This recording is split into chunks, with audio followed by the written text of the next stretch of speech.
আসসালামু আলাইকুম। নার্সারির শিক্ষার্থীরা, এতদিন আমরা ভিডিও ক্লাসগুলোতে সাধারণত যেগুলো তোমাদের লিখিত প্রশ্ন আকারে আসবে সেগুলো নিয়ে আলোচনা করেছি। তো পাশাপাশি আমাদের মোটামুটি আমাদের সাজেশন প্রায় কমপ্লিট হয়ে গিয়েছে। হয়তো আমাদের মৌখিক যেগুলো আছে সেগুলো বাকি আছে।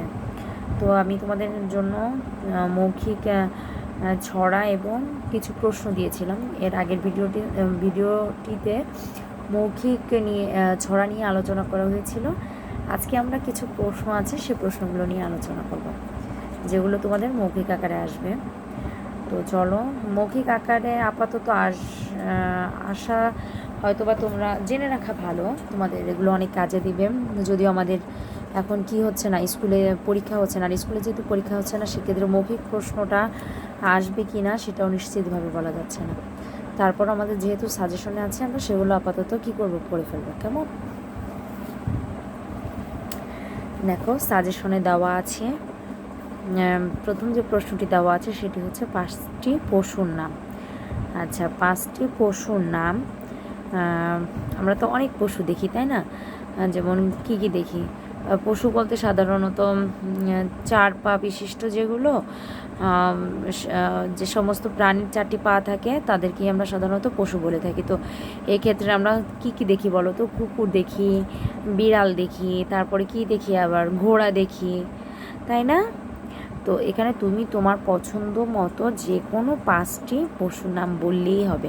তো আমার কাছে পছন্দ হয়েছে যেমন বাঘ, সিংহ, হাতি, ঘোড়া, বানর। আচ্ছা, চলো 2 নং প্রশ্নে কি আছে? 2 নং প্রশ্নে আছে 5টি পাখির নাম বলো। 5টি পাখির নাম, যে কোনো পাখি, তুমি যে পাখি তোমার ভালো লাগে তুমি সেই পাখিগুলোর নাম বলতে পারো। তো আমি এখানে দিয়েছি দোয়েল, কোয়েল, ময়না, টিয়া, শালিক। আচ্ছা, 3 নং প্রশ্নে কি আছে চলো দেখে নিই। 4 দিকের নাম বলো। আচ্ছা, দিকের নাম বলে, আচ্ছা, আমরা সব সময় সূর্যর দিকে যেমন তাকাই, দেখি যে সূর্য সবসময় একদিকে উঠছে, আবার আর একদিকে কী যাচ্ছে, সে অস্ত যাচ্ছে বা ডুবে যাচ্ছে। তো তার মানে আমরা কি বলতে পারি? আমরা 4টি দিক সম্পর্কে বলতে পারি। তো 4টি দিক কোনগুলো হতে পারে? 4টি দিক হচ্ছে পূর্ব, পশ্চিম, উত্তর, দক্ষিণ। তো আমি আবার বলি, আমাদের 4 দিকের নাম কি হতে পারে? পূর্ব, পশ্চিম, উত্তর, দক্ষিণ। এগুলো হচ্ছে আমাদের দিক। এছাড়া আরও কয়েকটি দিক আছে, সেগুলো তোমাদের আপাতত না জানলেও হবে, তোমরা এই 4টি দিকের নামই জানবে। আচ্ছা, এরপরে দেখো 4 নং প্রশ্নটিতে কি দেওয়া আছে? বাংলা বর্ণমালায় মোট বর্ণ কতটি? বাংলা বর্ণমালায় মোট বর্ণ হচ্ছে, আমরা যেমন স্বর থেকে চন্দ্রবিন্দু পর্যন্ত কতটি হবে? 50টি হবে। কেমন? স্বর থেকে ও পর্যন্ত 11টি, আর ক থেকে চন্দ্রবিন্দু পর্যন্ত 39টি। তাহলে মোট কতটি হলো? মোট 50টি হবে।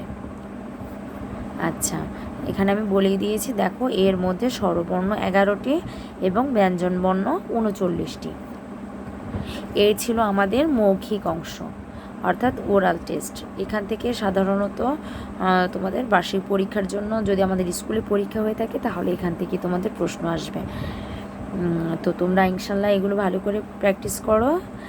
আর এছাড়াও এর আগের যে ভিডিওগুলো দিয়েছিলাম সব ভিডিওগুলো দেখবে, এবং ওই ভিডিও অনুযায়ী তোমরা কী করবে? SW করবে। SW করে বাসায় তোমাদের টিচার অথবা আব্বু আম্মুকে দেখাবে। তো এতটুকুই। সবাই ভালো থেকো। আল্লাহ হাফেজ।